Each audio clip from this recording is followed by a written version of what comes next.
Tina, terlahir tanggal 16 Maret 1993. Tanggal lahirnya mencerminkan sosok yang bersemangat dan memiliki imajinasi tinggi.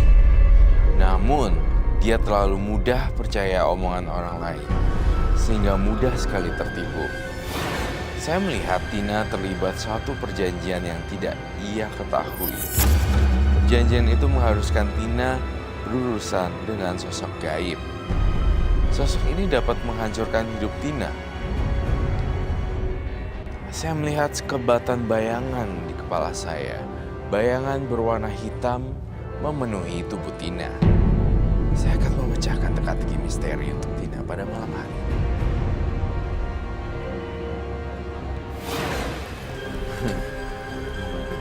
Selamat malam. Selamat malam, Roy. Silakan duduk semuanya. Terima kasih.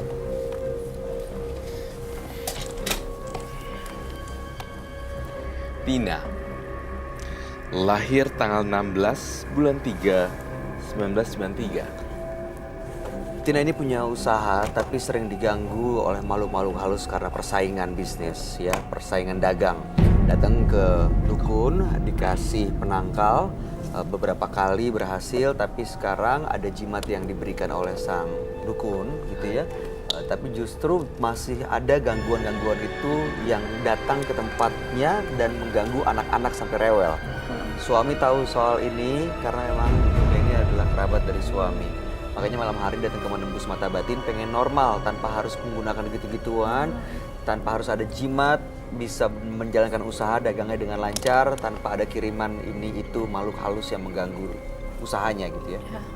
Saya melihat Tina pertama kali, saya langsung lihat bayangan hitam di matanya dan di belakangnya. Sosok yang menjaga namun juga bisa mencelakai orang lain. Menjaga tapi bisa mencelakai. Jadi sebenarnya Artinya posesif ya berarti. oh, dia justru menjagain Tina dengan menyerang pihak lain gitu. Iya, sesuatu yang bergumul dengan efek supranatural, pasti hidupnya jalannya selalu ada plus minus. Ini pelajaran juga buat pemirsa di rumah ya, bahwa jangan pernah mencoba sekali masuk pintu. You enter the door, yang ini the first door, pintu pertama, lalu Begitu kemudian masuk. kebuka semuanya. Welcome to the jungle. Setiap Jadi, kayak, biasanya seperti itu ya, Roy. Iya. Begitu masuk ke pintu pertama, masuk ke dunia supranatural, Iya. justru malah masuk ke ruangan yang besar dan kita nggak pernah tahu ada apa aja di situ. Betul. Belum lagi Tina, ketika energinya habis, kamu harus ngecas bolak-balik ke sana. Dan akhirnya kalau misalnya nggak ngecas, malah jadi redup gitu kan ya. Kalau udah jadi redup, harus balik lagi. Dan itu membuat satu ikatan perjanjian gaib gitu loh. Nah, permasalahannya satu, baik. Masa iya sih minta-minta sama yang makhluk halus tapi nggak ada pamrihnya? Setahu saya kalau minta yang sama di atas itu selalu unconditional love. Iya, tanpa Minta syarat. sama berdoa yang sama yang di atas itu selalu tidak pernah ada embel-embel. Saya curiga nih dengan Tina. Tina kan sempat berbicara tentang naik nih ya tadi ya. Usahanya sempat lari. naik, kemudian juga akhirnya turun. Ya. Dan katanya turunnya itu disebabkan adanya makhluk halus yang mengganggu. Iya, pasti. Ya. Karena untuk datang lagi. Nah, kedua, saya ngelihat persaingan bisnis memang tidak bisa dielakkan. Nah, si Tina jangan-jangan dikerjain orang juga. Ya, jadi ada yang ngirim ya. Iya, Ada yang mengganggu karena persaingan usaha itu. kok saya feelingnya orang terdekat ya yang ngerjain dia gitu loh. Kayak, hah? Memang Yang ngerjain saya curiga ya orang sebelahnya. Sesama penjual makanan snack atau warung atau nasi apalah itu. kalau aku pergi ke orang bisa sih katanya memang orang dekat dan saya kenal yang mungkin di depan saya baik tapi nggak tahu kan di belakang mereka kayak gimana. Mau nanya lagi ke Mbak Tina, kamu food courtnya blok apa? Yang ininya blok apa? cuma ini aku terus jadi warungnya begini L, letter L. Aku di sini dan di sini ada 6 warung. Dagang sama. Dagangnya sih beda-beda, cuman kan intinya itu jajanan anak-anak. Jadinya menurut mereka mungkin Malah mengambil pelanggannya mereka gitu. Mereka pernah minjem centong nasi kamu nggak? Atau centong atau Pisau. Tuh. Bisa. Jadi waktu itu pinjem pisau, cuman ya nggak dibalikin. Sekarang. Ini sih baru ya makanya ini pelajaran juga ya bagi pemirsa yang menonton Menembus Mata Batin. Ada banyak pelajaran juga di sini. Beberapa orang percaya pada zaman dulu, ya pada zaman itu bahwa kalau sesama pengusaha restoran atau makanan, jangan pernah sekali-sekali meminjamkan pisau ataupun centong nasi ataupun berbagi misalnya, Mbak, saya bagi nasi dong, nasi saya kehabisan. Lalu diraup dengan centongnya, lalu dia masak dengan nasi kamu.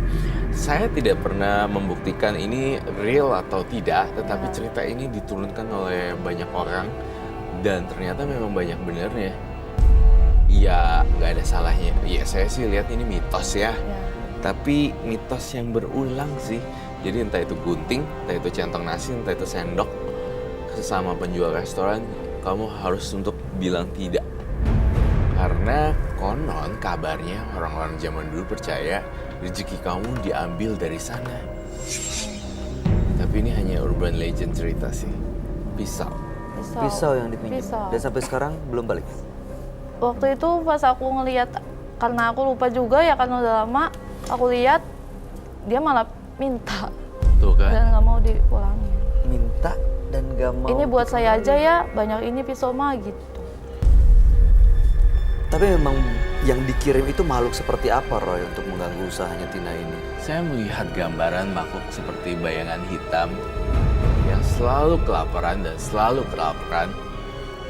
dan seliwar-seliwar di tubuh Tina. Bayangan hitamnya itu tuh seperti kain, ditutupin kayak slayer gitu, slayer warna hitam. Slayer tahu kan? Iya. Yang itu Tina. Kain. Dia mengganggu keluarga saya atau gimana? Sejauh ini ya jujur saya tidak melihat keluarga kamu diganggu oleh makhluk ini, tapi kamu cukup diganggu di restorannya, di warung. Itu warungnya dia, tempatnya dia. Iyalah. Siapa sih yang nggak ngeri tiba-tiba restoran beginian? Ini menutupi usahanya Tina ya? Betul. Satu lagi nih pelajaran buat pemirsa di rumah. Setiap kali mau makan di luar dan berasa nggak nyaman atau apa, baca doa dulu deh. Iya sih? Iya betul, doa mau makan. Dan itu menghilangkan energi-energi negatif dari exactly. makanan. Kita nggak pernah tahu ada kiriman ini itu. Tapi kalau dibandingin sama kayak gini kan anakku juga rewel yang kecil. Itu nggak ada dari situ atau emang karena aku tinggal di suatu tempat yang banyak kayak gituannya? Enggak lah. Enggak. Ngomong-ngomong tentang bayangan hitam ngaruh atau enggak, saya kok cium di aroma batin saya mencium bau jimat ya. Jimat yang waktu disimpan masih ada? Yang dikasih dukun itu. Kamu mau lihat nggak jimat? Boleh saya lihat kan? Masih. Pernah dibuka nggak ini apa dalamnya?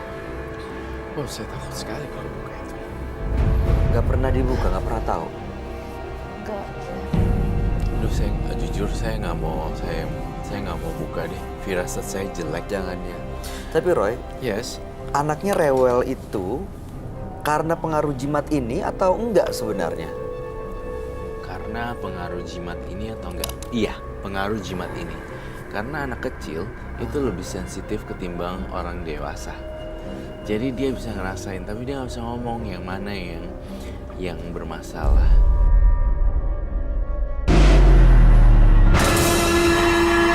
Roy, Yes. anaknya rewel itu karena pengaruh jimat ini atau enggak sebenarnya? Karena pengaruh jimat ini atau enggak? Iya, pengaruh jimat ini. Karena anak kecil itu lebih sensitif ketimbang orang dewasa. Jadi dia bisa ngerasain, tapi dia nggak bisa ngomong yang mana yang bermasalah.